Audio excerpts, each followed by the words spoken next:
later, I have daughters too. And they come home, we'll be in the room together, and they are trying to order a ride. And they will sit down there maybe 5 minutes, 10 minutes, and then they'll begin to complain. Can you imagine, Mommy, there is no ride. I have been trying to do this for 15 minutes. Of course, I remember my mother's counsel that she will compare the story with her own story. And I also tried to do that. And I'll turn and say, I remember one time that I could not get a bus for 1 hour. Now, eyes with us, must ever has happened to you. That when you see a situation and you want to talk, then all of a sudden you feel, am I too old to say this? I have been asked to talk about the evolving trends in sexual diversity. When we say something is evolving, what does it mean? It means it's moving. It's not stagnant. It means it's changing. It means it is developing. So it means that our communications are changing. The way we talk to each other is changing. When I was growing, I hardly heard people calling parents, "Hi, guy." But today, when you meet a younger person and the person says, "Hi," instead of, kneeling down to greet. So things are changing. And then what is trends? Trends are a general direction in which something is developing or changing. It is what is popular at a certain point in time.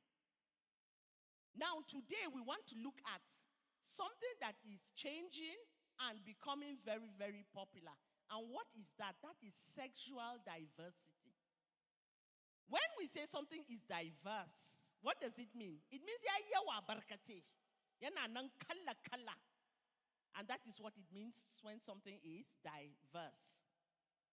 Today, we need to ask ourselves questions so that we can understand where we are going to, and how we hope to get there.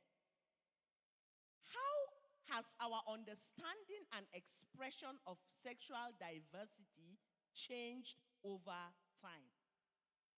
That is what we're looking at, how it is changing. In scripture, from Genesis, we see clearly how the world was created.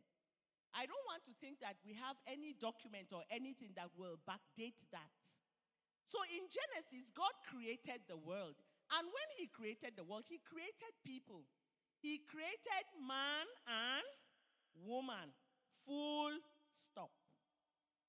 Now, sometimes by nature, or maybe, I don't know, maybe the medical people will explain it more, we're told that this is a natural occurrence, that 1 out of 2,000 children can be born as both a man and a woman.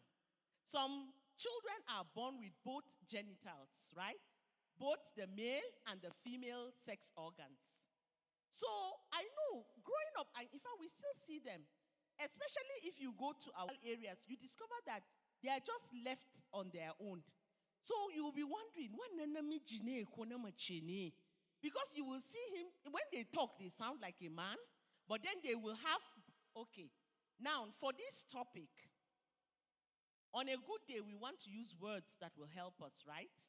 So for the benefit of this topic, I want you to permit me to use words as they date. In our homes, we know PP was tatutu, Ngabi, all these things, because we don't